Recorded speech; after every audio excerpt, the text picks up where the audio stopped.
Hola amigos, ¿cómo están? Estamos transmitiendo en vivo desde la Ciudad de México. Ustedes saben, este es el programa Hablemos Derecho, que es el órgano de difusión del Programa Nacional de Asistencia Jurídica, que es una fundación que brinda asistencia legal gratuita a personas en situación de vulnerabilidad y que además difunde la cultura de la legalidad en toda la ciudadanía. Eso hacemos hoy, como todos los jueves, a las 9:30 de la mañana, y hoy, por supuesto, con un tema que nos han solicitado mucho, que cuando publicamos en nuestras redes sociales el tema, mucha gente se interesó y seguramente se van a seguir interesando a lo largo del día, cuando puedan ver la transmisión de este programa del día de hoy. Hoy vamos a hablar acerca del Laboratorio de Genética del Instituto de Ciencias Forenses del Tribunal Superior de Justicia de la Ciudad de México, y nos acompaña una de las personalidades más importantes de este laboratorio de genética, por supuesto, en lo que tiene que ver a todo lo que ustedes ya saben que es el ADN o el DNA, la identificación de cadáveres, la cuestión de la paternidad. Todo eso lo vamos a ver el día de hoy, y por supuesto nos acompaña el doctor Mauro López Armenta. Es un experto, como ya lo comenté, y le quiero dar, doctor, la más cordial bienvenida. Muchas gracias, encantado de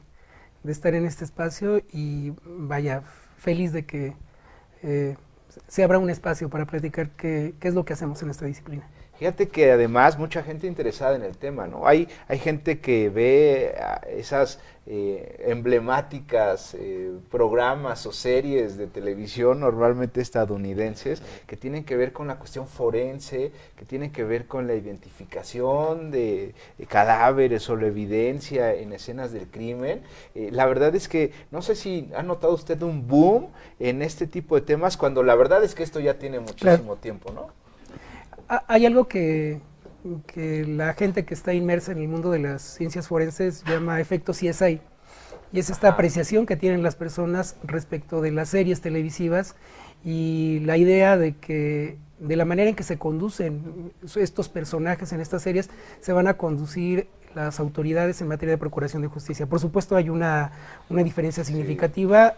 Por un lado tenemos un asunto de ficción, la realidad a veces es muy diferente, pero la idea es hacer un trabajo en el cual podamos resolver dudas que se generan por parte de una autoridad judicial. Muy bien. Quizá la pregunta evidente es ¿qué es el Instituto de Ciencias Forenses y sobre todo su laboratorio de genética? Ok, el Instituto de Ciencias Forenses es un instituto en el cual, valga la redundancia, en el cual vamos a contar con diferentes disciplinas científicas. Todas ellas van a estar evocadas para resolver alguna pregunta vinculada con la muerte de una persona. También obviamente participan en la investigación para determinar cuáles son las causas, tanto de la muerte por un lado, pero también qué es lo que llevó la muerte de una persona. Entre estas cosas, por supuesto, está la identificación humana. Y en buena medida es donde nosotros participamos. Y digo en buena medida porque existen otras disciplinas dentro del Instituto de Ciencias Forenses que se van a encargar también de trabajar en conjunto para hacer la identificación de personas en calidad que se encuentran, en este caso, cuando los cadáveres están en calidad desconocidos.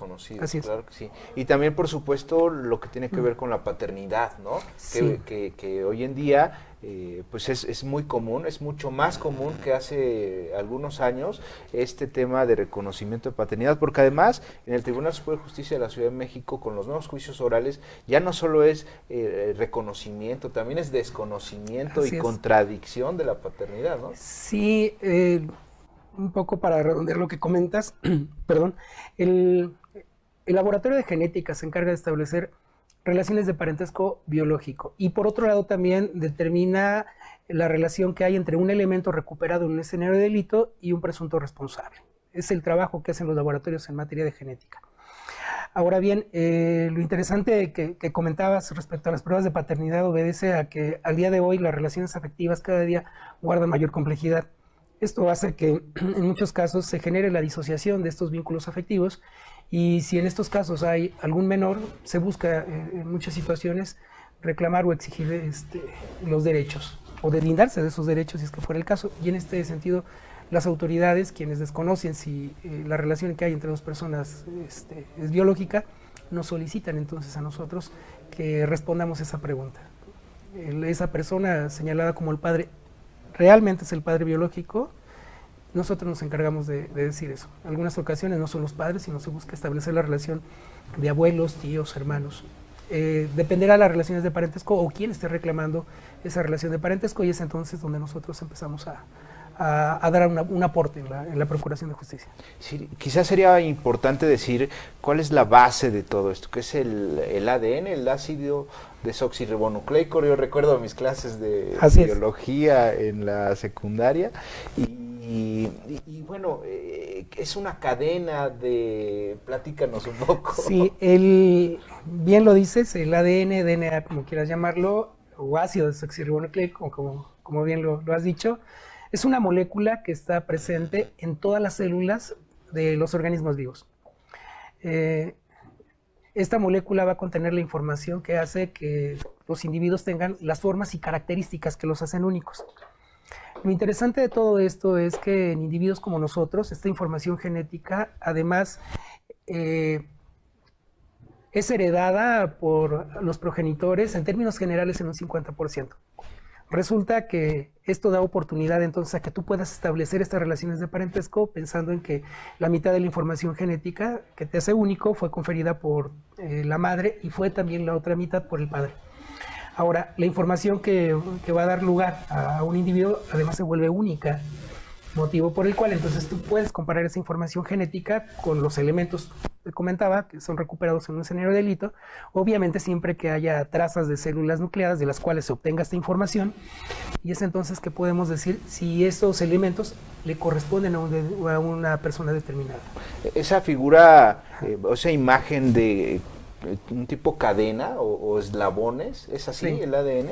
Sí, es una molécula, tiene características muy particulares, es un polímero compuesto, en este caso por bases nucleotídicas, es la manera elegante en que le llamamos. Realmente es una cadena compuesta por otras moléculas, y el orden que tiene va a dar lugar a una información codificada. Esta información va a dar lugar a la producción de proteínas, pero independientemente de que de componentes o elementos que den cuerpo a una célula o a un conjunto de células, un tejido, un individuo como tal, también va a tener esta información. Entonces, esta información, te digo, es heredada, y lo interesante del caso es de que esta herencia pues va a estar presente en generaciones futuras, pero también tú lo puedes ver en retrospectiva, y esto significaría que también la puedes comparar con tus padres, tus abuelos, y se vuelve una herramienta importante. Una de las características que además va a tener es que la información genética se puede recuperar de elementos en cantidades muy pequeñas. Tú puedes recuperar una gota de sangre, por ejemplo, una fibra pilosa, y es muy probable que haya elementos nucleados de los cuales vas a obtener esa información y la vas a comparar entonces con una persona de la cual se presume la pudo haber dejado en algún lugar determinado. Eso es muy interesante. En pruebas de paternidad todo se facilita porque, bueno, tienes presuntos padres, y entonces lo que haces es compararlas con un menor, si es que se tratara de un pequeño, y estableces la relación de parentesco. Es muy interesante la manera. No, está padrísimo. Pero, ¿de dónde se saca el ADN? Yo sé que puede ser un cabello, no sé, la saliva, por supuesto, la sangre. ¿Cómo es esa toma de muestra en el INCIFO? Ok. De manera regular, las muestras se buscan hacer de forma muy rápida y que generen la menor incomodidad a los donantes. Al día de hoy se hacen tomas de hisopados bucales o raspados bucales, se recuperan estas células de escamación bucal y entonces se obtiene el DNA de ellas. También se obtienen perfiles genéticos a partir de muestras de sangre. Una de las ventajas que tiene el hecho de que requerimos una cantidad pequeña de células, que podemos obtenerla, por ejemplo, de una gota. Nosotros utilizamos también estos dispositivos de punción para la toma de muestras para glucosa. Exactamente. Tomamos, son agujitas pequeñitas. Son muy pequeñas, apenas recuperamos unas cuantas gotitas, o una gotita incluso sería suficiente. Recuperamos un par de gotas de sangre y son las que vamos a emplear para hacer los estudios de DNA. Digamos que no es tan invasivo, ¿no? No hay que sacarle una gran cantidad de sangre. Sí, al día de hoy se está buscando generar la mayor molestia a las personas. Realmente me atrevo a decir que prácticamente son tomas de muestras indoloras, realmente no genera ningún daño a la salud de las personas. Los pequeños a veces obviamente se resisten. Cuando tú escuchas que vas a ser sujeto a una punción, por pequeña que sea, siempre espanta. Pero quiero decirte que realmente estos dispositivos, me atrevo a decir que son prácticamente indoloros, muy rápida, además muy rápida la toma de muestras. Y más aún cuando se puede tomar también de la saliva, ¿no? ¿Sí? Del cachete, creo que le ponen Así el es, hisopo, ¿no? claro, se pueden tomar incluso muestras de pelo, se puede tomar algunos pelos, se puede también recuperar DNA de ahí. Muchos laboratorios ya se ocupan solamente del uso de hisopados bucales, son muy prácticos y obviamente no son invasivos, y esto hace entonces que nosotros tengamos material para poder trabajar. Muy bien. Sí. ¿Cuánto dura, por ejemplo, si se trata de un tema de un cadáver o de una escena de crimen, Ok. cuánto perdura esa evidencia genética? Es una pregunta muy interesante. Mira, incluso después de la muerte de un individuo, tú puedes recuperar DNA. Va a haber muchos factores de los cuales dependa. Generalmente la exposición de muestras biológicas va a favorecer la degradación. Sin embargo, hay materiales biológicos que se van a mantener incluso mucho tiempo después de la muerte de una persona. Tú puedes tener restos humanos que han perdurado, no voy a hablar por décadas, sino por cientos de años, y de los cuales se pueden obtener perfiles genéticos. Va a depender de las condiciones de degradación del medio. Al día de hoy la delincuencia organizada desafortunadamente utiliza cada día métodos que favorecen la degradación. Hay cadáveres que son dispuestos con agentes corrosivos como son ácidos o álcalis, o incluso son sujetos a fuego directo, y esto hace que la degradación se acelere. Esa es la razón por la cual hay ocasiones en que tenemos materiales que van a dificultar la obtención de DNA y consecuentemente perfiles genéticos, pero en condiciones naturales tú puedes recuperar una muestra biológica y, te digo, dependiendo de esas condiciones del medio, pueden pasar no solamente décadas, sino incluso cientos de años, pero va a depender mucho de las condiciones. Ahora, el tiempo que tardan los estudios de DNA va a depender de varios factores. Va a depender de del material como tal, es decir, las características propias de la muestra. Va a depender también de que los servicios en los cuales se encuentran esas muestras pues haya el equipamiento necesario. No todos los laboratorios desafortunadamente tienen el equipo necesario para ciertas prácticas. La otra es que se cuente con reactivos suficientes y los peritos también sean los suficientes para realizar esas operaciones. Al día de hoy es muy desafortunado, pero el incremento en la delincuencia organizada hace que los laboratorios trabajen a marchas forzadas. Hay un número limitado de peritos y esto provoca que la emisión de resultados cada vez sea tardada. Entonces, muchos nos preguntan, bueno, ¿cuánto usted puede tardar en generar un perfil genético? Y esto va a depender de cargas de trabajo en la mayoría de las ocasiones. Al día de hoy, el Laboratorio de Genética del Instituto de Ciencias Forenses entrega resultados buscando no rebasar 10 días hábiles en el caso, por ejemplo, de pruebas de paternidad, y en el caso de asuntos que tienen que ver con la identificación humana o asuntos penales, buscamos que los resultados no pasen un mes, y esto, te comentaba, va a depender del tipo de muestra y de las cargas de trabajo. Los restos óseos, por ejemplo, son materiales que exigen mucho más tiempo. Y eso, bueno, hay que tenerlo en consideración porque hay materiales que requieren que se tengan que trabajar un par de veces para garantizar que los resultados que son emitidos corresponden precisamente a las muestras que se tienen. ¿Cómo se hace la prueba? Me imagino que hay una máquina, no sé, porque es una comparación entre Sí. dos células o dos cadenas de ADN. Sí, de hecho, esto segundo que dices es lo más cercano a lo que ocurre. Te platico rápidamente. Una vez que se obtiene una muestra biológica, es decir, que tiene células, lo que haces es que vas a liberar el DNA que hay a su interior. Para esto vas a utilizar una serie de reactivos que favorecen, en este caso, la ruptura de las células, se libera el DNA. Y entonces nosotros, una vez que tenemos ese DNA libre y además purificado, lo vamos a someter a lo que llamamos reacción en cadena de la polimerasa. Es una tecnología que tiene por intención generar múltiples copias de una región en particular. Vamos nosotros a buscar esas regiones de interés, generamos muchas copias, se vuelve tan abundante la cantidad de DNA que es entonces que la podemos comparar con otros métodos analíticos. Al día de hoy nosotros utilizamos, además de la técnica de PCR, una técnica denominada electroforesis capilar. Hay otras técnicas de análisis de DNA, pero es la que se utiliza de manera más recurrente en los laboratorios, en las cuales comparas esa variación en el DNA. Esta variación debe de guardar una relación con los padres o con los individuos de los cuales se presume hay un vínculo entre una muestra y ese presunto responsable, y es entonces que determina si hay una relación o no. Ahora bien, Lo que nosotros hacemos además es que en la emisión de nuestros dictámenes hacemos una valoración estadística. Todos los dictámenes que se hacen en materia de genética deben estar sujetos a un estudio estadístico, de tal suerte que hay una contundencia estadísticamente significativa para decir si existe o no una relación de parentesco entre dos personas o entre una muestra, ya trátese de un indicio, una evidencia y un presunto responsable. Esto da lugar a que la disciplina adquiera la categoría en el argot de las ciencias forenses de prueba reina, y es un título, me parece muy elegante el que le colocan, pero que creo que hace suficiente justicia cada vez que no hay lugar a duda respecto a los resultados. Te quiero platicar algo más. El DNA tiene una característica, y es que no va a cambiar en el curso de la vida. Una vez que se concibe un individuo, nosotros lo que tenemos es información genética que no va a cambiar, y no va a cambiar incluso después de la muerte. Es decir, aun cuando tengamos restos o condiciones favorables de una muestra biológica, la información genética siempre será la misma, y los resultados van a ser los mismos cada vez que se analicen con los mismos sistemas, no importa en qué lugar y quién los haga. Y eso entonces se vuelve una garantía en los estudios de DNA. Que esa es la pregunta obligada. ¿Qué tan fiables, qué tan seguros, qué tan ciertos son los resultados de una prueba de ADN? ¿No hay duda?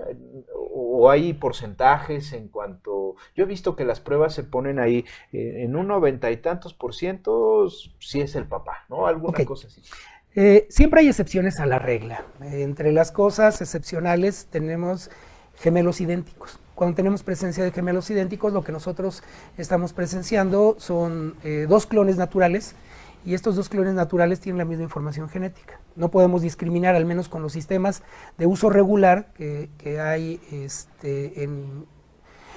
en los laboratorios de genética forense, de quién se trata, pero son casos excepcionales y se pueden trabajar de diferente manera. Para esto entonces participan otras disciplinas. Te voy a poner un ejemplo, ¿no? Tú puedes tener dos gemelos idénticos y efectivamente la información genética es la misma, pero hay características que serán diferentes entre las personas. Por ejemplo, las huellas dactilares de dos gemelos idénticos son distintas, entonces tienes elementos también para poder determinar si una persona corresponde o quién de ellas se trata. Y así como estos, hay otros elementos que se van a generar en el curso de la vida que te van a permitir diferenciar una persona de otra. Entonces, esos serían los casos excepcionales. En cuanto a la probabilidad de la prueba, son probabilidades muy altas.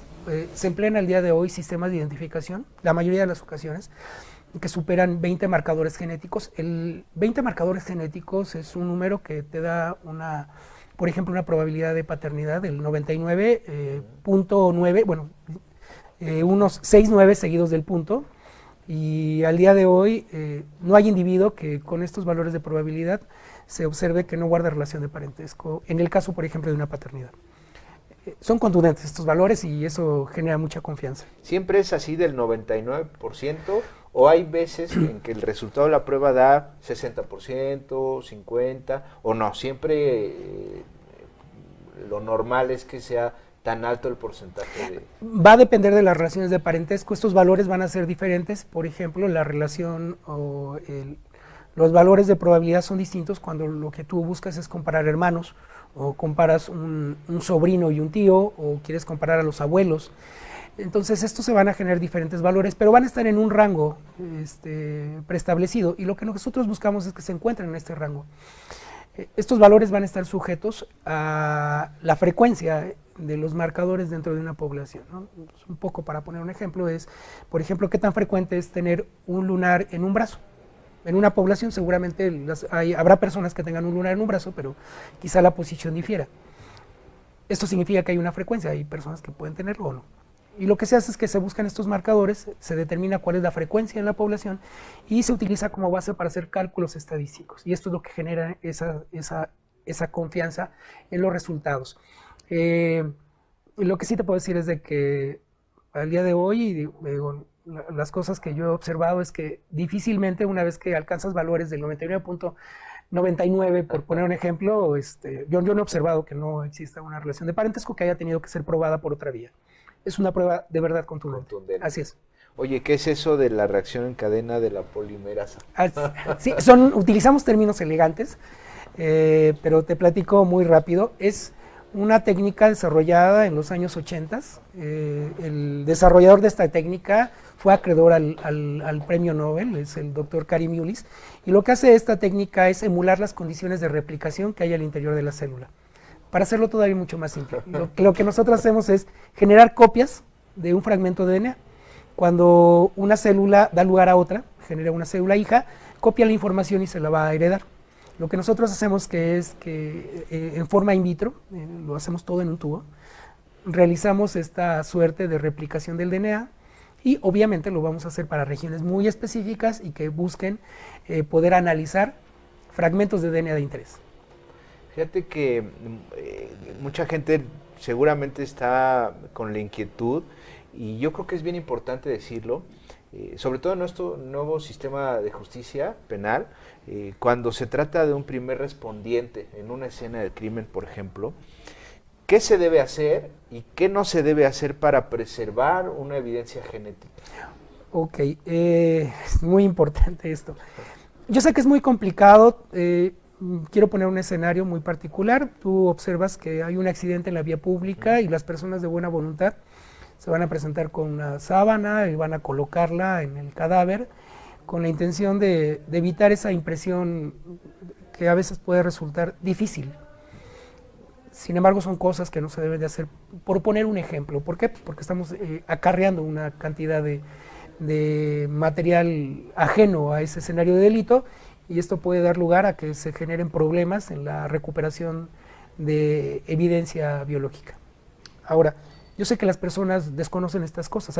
Este es un ejemplo de tantos que puede ocurrir. Lo que nosotros les pedimos a las personas es que respeten esos escenarios de delito, permitan que lleguen las autoridades.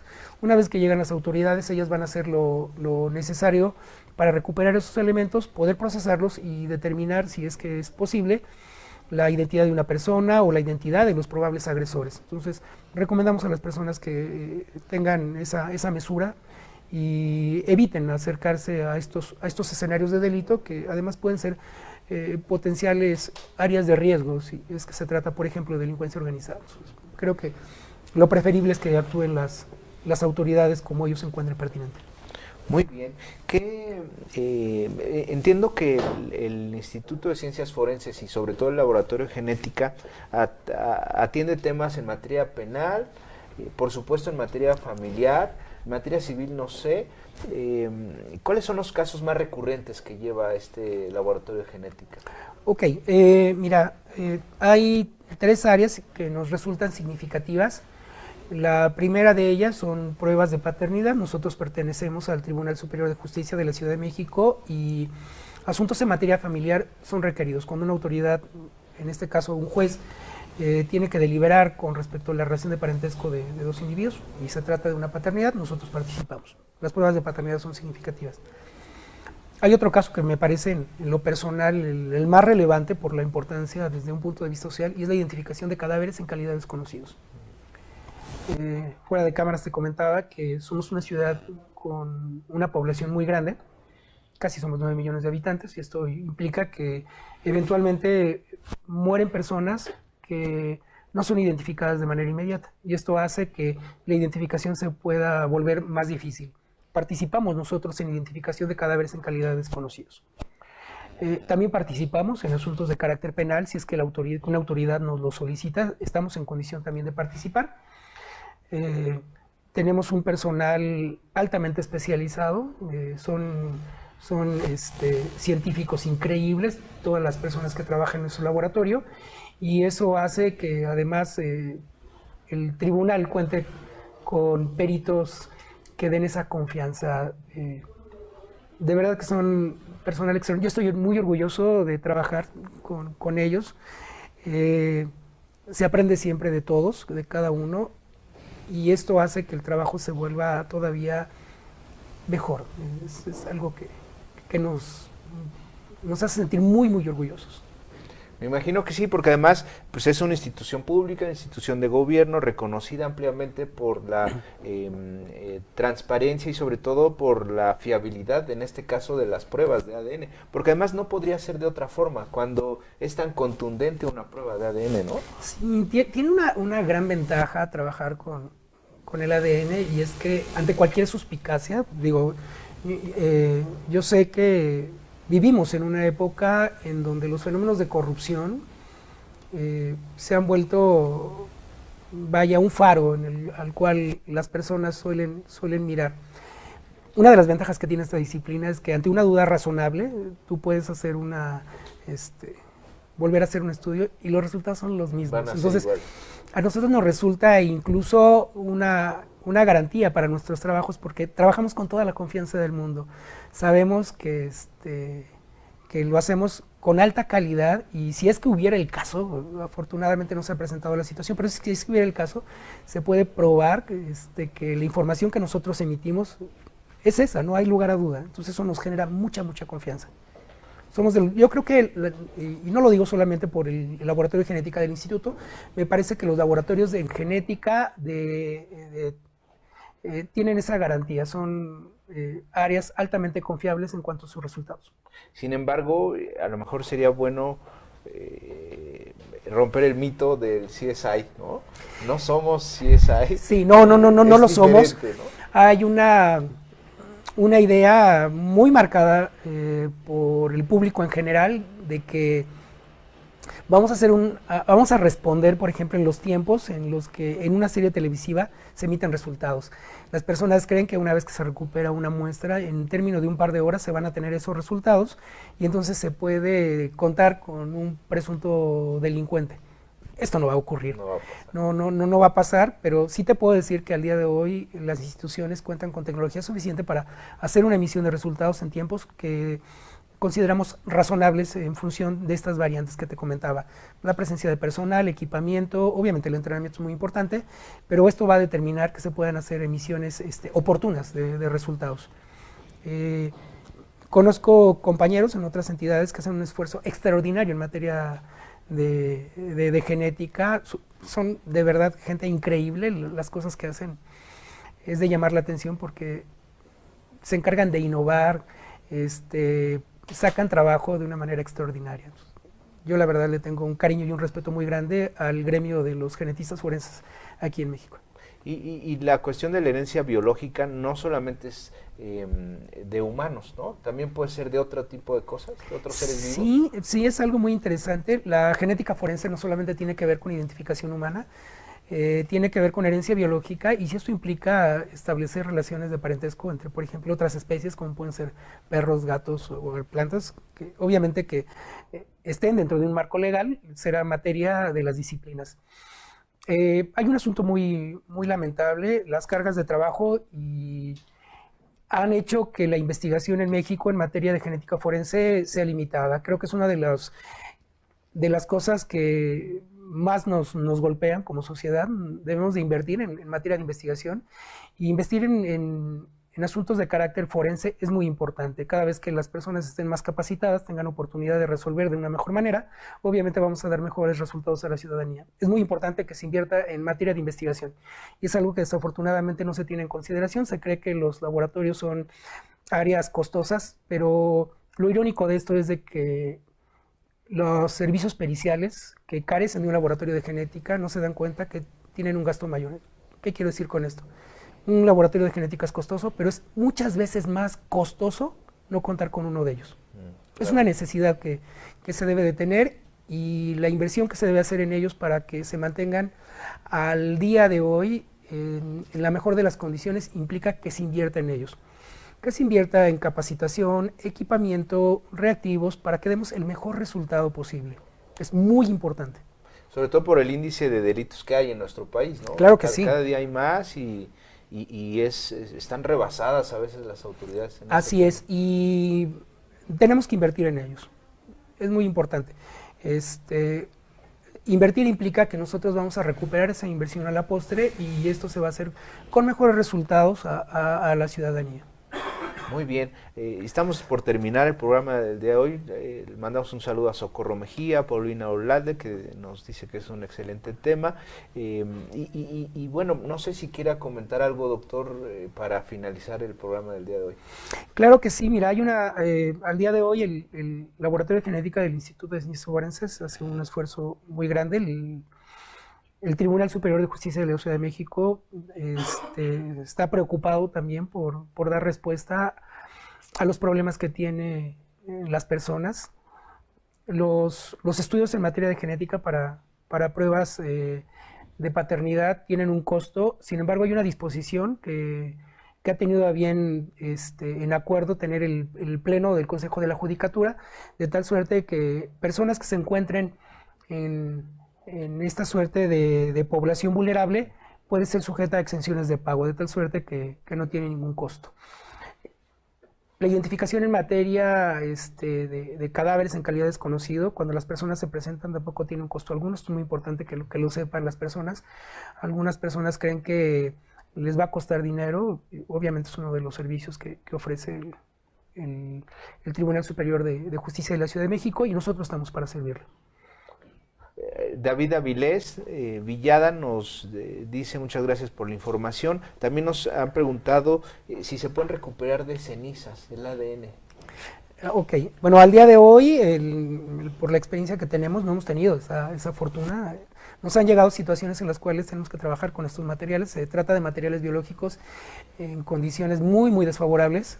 La degradación es mucha por efecto de fuego directo y no se han generado perfiles genéticos. Al menos al día de hoy yo desconozco un estudio formal emitido por alguna revista científica en el que se haga el señalamiento de recuperación de DNA cuando se trata de materiales calcinados en su totalidad. Al día de hoy puedes tener tus restos calcinados, por ejemplo. Generalmente la calcinación suele ser parcial, no se consume todo el material, y de esas regiones que no fueron sujetas a la calcinación se puede recuperar material y se pueden generar perfiles genéticos, pero esto dependerá de las condiciones y el daño que se presente en las muestras. Pero al menos al día de hoy recuperación de DNA de cenizas no es posible. Entonces quien arguya que lo ha hecho, bueno, sería muy interesante saber cuáles son esas... ¿Cómo le hizo? Sí, cómo hizo ese trabajo, y bueno, si es el caso, pues para repetirlo. Es muy difícil porque el fuego mata las células, ¿no? El fuego pues, termina con la carga genética. Sí, lo que ocurre aquí es de que el fuego directo va a generar cambios a nivel molecular que impiden por completo que se pueda recuperar esa información. No hay posibilidades cuando la quema es total. El agua, el viento pueden también... Son elementos que favorecen la degradación. La temperatura y la humedad van a favorecer que haya un crecimiento microbiano. Los microbios lo que van a hacer es que van a consumir toda materia orgánica, y esto va a traer como consecuencia que el DNA, siendo materia orgánica, se degrade. Las condiciones de humedad y alta temperatura favorecen la degradación de los cuerpos, y esto obviamente hacen también que se vuelva más difícil extraer DNA. Ahora, se vuelve difícil, pero esto no es imposible. Ese es el punto. Es la razón por la cual tú puedes tener restos óseos en los cuales la degradación ha sido tan grande que ya no vas a tener ni fluidos biológicos ni tejido blando, pero están esos huesos, y esos huesos pueden tener una cantidad de DNA. Ahora bien, no solamente se recupera el DNA contenido en el núcleo de las células, también se recupera el DNA de unos organelos que están al interior del citoplasma de las células, que se llaman mitocondrias, y ese DNA también puede ser de utilidad, y es muy útil cuando tienes, por ejemplo, muestras altamente degradadas. Tenemos muchos marcadores, además, hay muchos sistemas de identificación humana, y algunos están diseñados para poder obtener perfiles genéticos aún en muestras degradadas, que es algo muy interesante. Las casas comerciales nos auxilian brindándonos alternativas en términos de marcadores genéticos destinados a diferentes escenarios, muestras degradadas, relaciones de parentesco complejas, y esto ayuda a que nosotros podamos hacer ese trabajo. ¿Hasta qué grado puede encontrarse una información genética en cuanto al parentesco? ¿O todos los que son en una línea de sangre siempre van a encontrar el mismo marcador genético? Es una pregunta muy interesante. Mira, tenemos marcadores o sistemas de identificación llamados de linaje, y esto quiere decir que la información fue heredada de una generación a otra sin cambio alguno, de tal suerte que en el caso, por ponerte un ejemplo, el cromosoma Y, que solamente lo tienen los individuos masculinos, ha sido heredado de padres a hijos. Esto quiere decir que si tú tienes una relación de parentesco o conoces de una relación de parentesco, puedes hacer un estudio en materia de genética con el tío, el primo, el abuelo, siempre y cuando esté emparentado por vía paterna. Hay otros marcadores, por ejemplo el DNA mitocondrial tiene una segregación o una herencia biológica por línea materna. Entonces todos los individuos que estén vinculados por vía materna pueden ser analizados y se puede saber que hay una probable relación de parentesco. Al día de hoy, por ejemplo, este tipo de marcadores nos ha hecho saber que el hombre anatómicamente moderno, por ejemplo el DNA mitocondrial, nos dice que el hombre anatómicamente moderno proviene de África, una vez que se han establecido que hay vínculos entre poblaciones y, por ejemplo, esto es muy importante porque no solamente la utilidad está o estriba en materia de genética forense, sino también en otras áreas como es la antropología molecular. Claro. Entonces, trabajar con DNA es un área muy vasta, es muy bonita y nos da respuesta. Entonces, se pueden establecer esas relaciones de parentesco aun cuando se tengan diferencias generacionales significativas. Muy bien, pues está súper interesante. Es una disciplina muy bonita. Seguramente van a surgir más preguntas. Ya tenemos que terminar el programa del día de hoy, pero seguramente vamos a estar invitando, y si nos lo permite la Dirección de Comunicación Social del Tribunal y por supuesto el INCIFO, porque estos temas seguro que le van a llamar mucho la atención y a la gente les interesa. Y además la consigna del tribunal yo sé que es transmitir este tipo de temas, que la gente conozca, que la gente sepa además de la actividad del tribunal. Por eso le quiero agradecer la presencia el día de hoy aquí, y no sé si quisiera dar un mensaje final ya para despedirnos. Creo que uno de los mensajes que solemos hacer es que mientras las personas estén mejor informadas van a tener oportunidad de exigir y reclamar derechos. Esto es muy importante, que nosotros sepamos para qué o qué se hace en una disciplina nos puede resolver muchos problemas. Mientras la población esté mejor informada, creo que podremos dar un mejor servicio y se podrán disipar esas dudas que se tienen. Y esto no solamente va dirigido para las personas, sino también para las autoridades. Nosotros estamos encantados de que el tribunal, tenga esta disponibilidad de poder hacerle saber al público en general cuáles son las operaciones que nosotros hacemos, y estamos muy encantados de poder compartir esta información con ustedes. Excelente. Pues bienvenido, un placer, y ojalá que nos pueda acompañar de nuevo. Claro que sí, encantado, muchas gracias. Muy bien. Pues queridos amigos, esto ha sido todo. Queremos agradecerle su atención. Por supuesto, es tiempo de cambio, ¿no? Tenemos nuevo presidente del Tribunal Superior de Justicia de la Ciudad de México. Le felicitamos al magistrado Guerra Álvarez. Y bueno, pues vienen épocas de cambio interesante, todo siempre es positivo. De verdad que estamos muy agradecidos con la Dirección de Comunicación Social del Tribunal, por supuesto Humberto, que siempre está bien atento a las transmisiones, y por supuesto a la coordinación con los invitados, una excelente labor que hace la coordinación, la Dirección de Comunicación Social, y bueno, por supuesto a su titular y pues en general Tribunal Superior de Justicia de la Ciudad de México. Es un placer, y queridos amigos, ya tengo que despedirme, pero nos vemos la próxima. Que tengan todos ustedes un excelente día.